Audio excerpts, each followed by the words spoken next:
Hello student, आज फिर मैं आपको संस्कृत सब्जेक्ट को लेकर के आए हैं।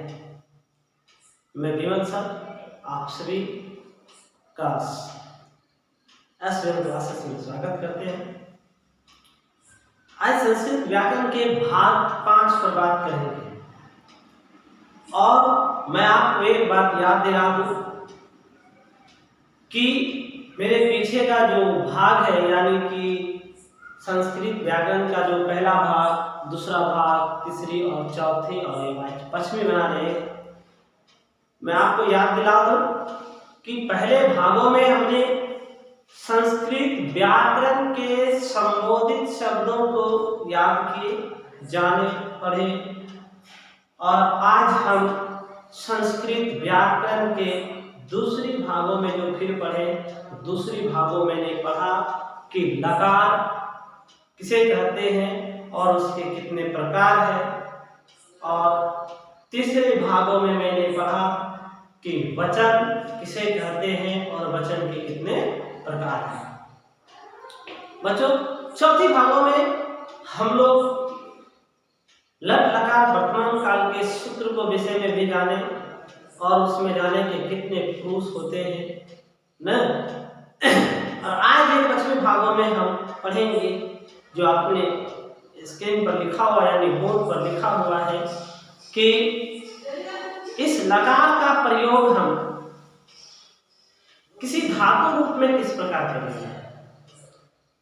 ऐसा मैंने इसकी पिछली वीडियो में भी बताया, लेकिन मैं एक ही पुरुष को बता सका और फिर मैं आपको छोड़ दिए थे बनाने के लिए, और आज मैं पूरा आपको बताएंगे कि लकार का प्रयोग हम धातु रूप में कैसे करते हैं, कैसे करेंगे और फिर इनका प्रयोग कर इसे अनुवाद में किस प्रकार से प्रयोग करते हैं।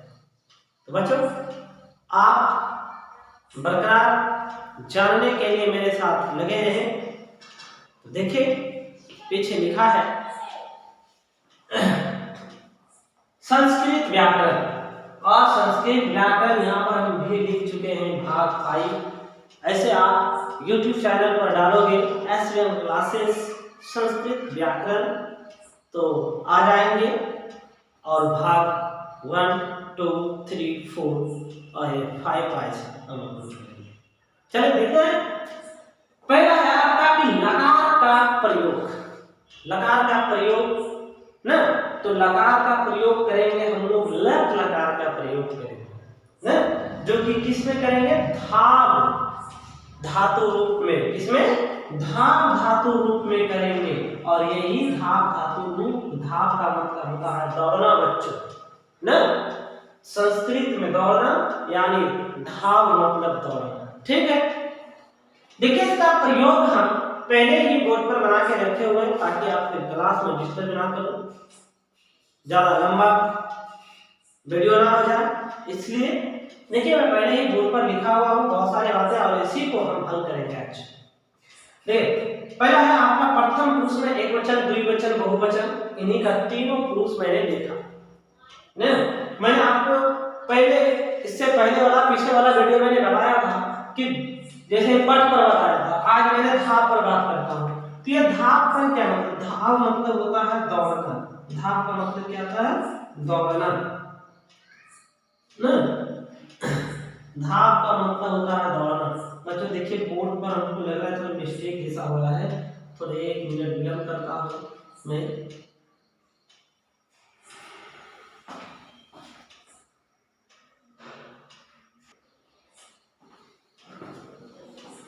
बच्चों अब इसी को हम बनाते हैं। देखिए इसमें क्या है, तो ये मैंने इस तरह से थोड़ा सा गलत हो गया था यहाँ पर तो करेक्ट लाइन खींचने में, इसलिए मैं थोड़ा विलंब कर रहा हूँ। देखिए अब इसमें है धाव। धाव का मतलब तो दौड़ना। तो मैंने आपको बच्चों पहले ही वीडियो में सभी हम बता चुके थे कि सब में आप धाव लगा देंगे,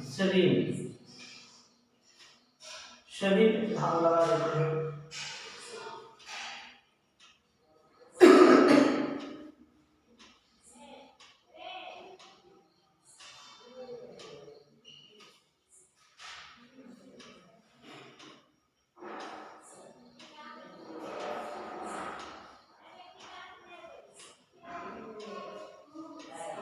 देखो सभी में हम लगा दिया था। अब मैंने आपको बताया था, याद कीजिए उस उलट लकार वर्तमान काल के सूत्रों को। क्या होता है? ती, ता, अंति, सी, था, थो, आमी, आवा, आमा। ये नो ही है। देखिए नो को हम इस नो में कैसे प्रयोग करते हैं, सभी में लगा देते हैं ना। ती बन गया धावती, त धावता, अंति और नो तो संजू खर्ची का, तो ओ तो वो में छिपा हुआ है ना, तो धावती, धावता, धावंती, धावंती हो गया। यह होगा सी, धावसी, था, धावथा, थो, आमी, आवा, आम ना। देखिए इस तरह से हमने इसको बना लिया। तो इसका मतलब हुआ, धावती का मतलब एक वचन है आपका प्रथम पुरुष एक वचन धावती, दूसरा आपका मध्यम पुरुष, तीसरा है आपका उत्तम पुरुष, और सभी का एक वचन द्विवचन में लिखा गया ना।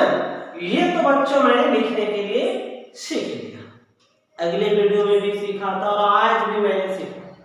अब देखिए, अब हम आपको कुछ बताएं कि अनुवाद में, जैसे कि हम किसी भी मान ले रहे कौन सा लकार का कौन सा अनुवाद है, कैसे हम जानेंगे, और बिना जाने हम तो बना नहीं सकते। तो हमें जानने के लिए कुछ नियम होने चाहिए। मैंने नियम लिखा हूं इस बोर्ड पर, ठीक है।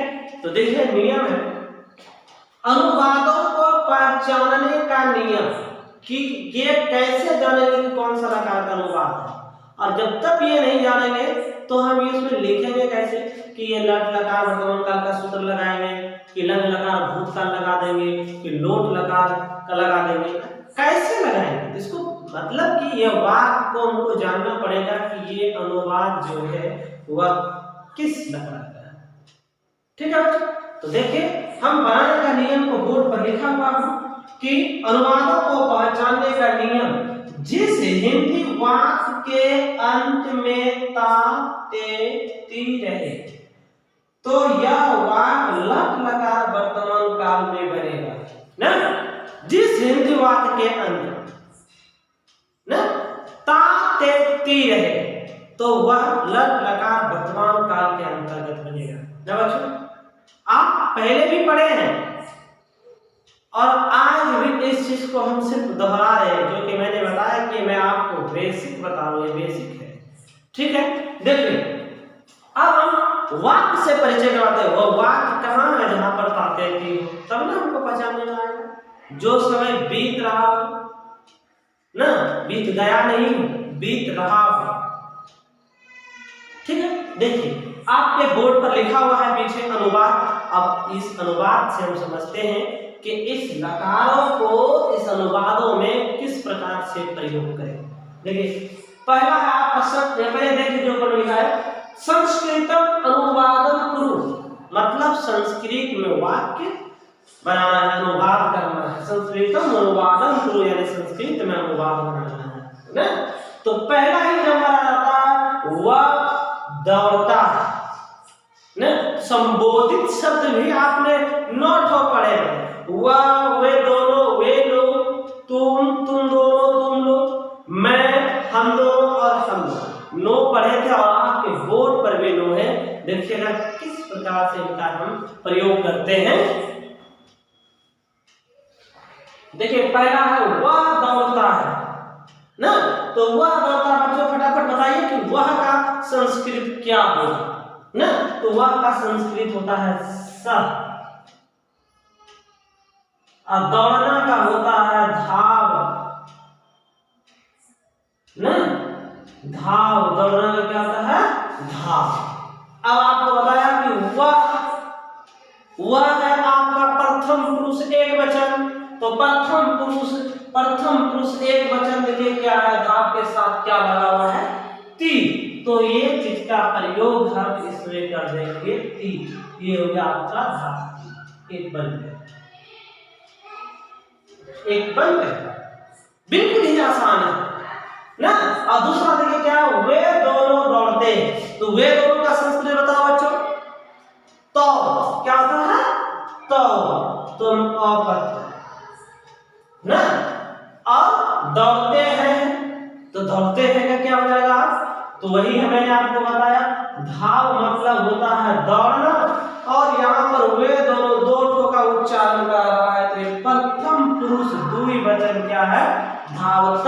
धुमा का वो तो विसर्ग, धुमा का वो लिख चुके हैं और लगाना है हमको उसमें क्या, तो विसर्ग। फिर हो गया आपका तो विसर्ग ना। तो बच्चों आप इस तरह से दो का प्रयोग कर चुका, बाकी शेष आप बना सकते हैं बच्चों।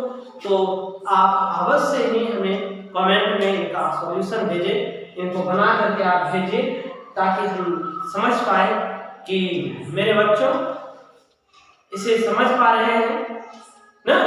बच्चों मैं आशा करूंगा कि आपको ये काफी ज्यादा वीडियो पसंद हुआ होगा, और आप अवश्य ही कमेंट में बताएंगे हमें इनका उत्तर या इन सभी का अनुवाद, और प्लस आप हमें अवश्य बताएंगे कि आज का वीडियो हमें समझ में आया, ताकि हमें ऐसा लगे कि मेरे प्यारे बच्चों को ये वीडियो समझ में आ रहा है।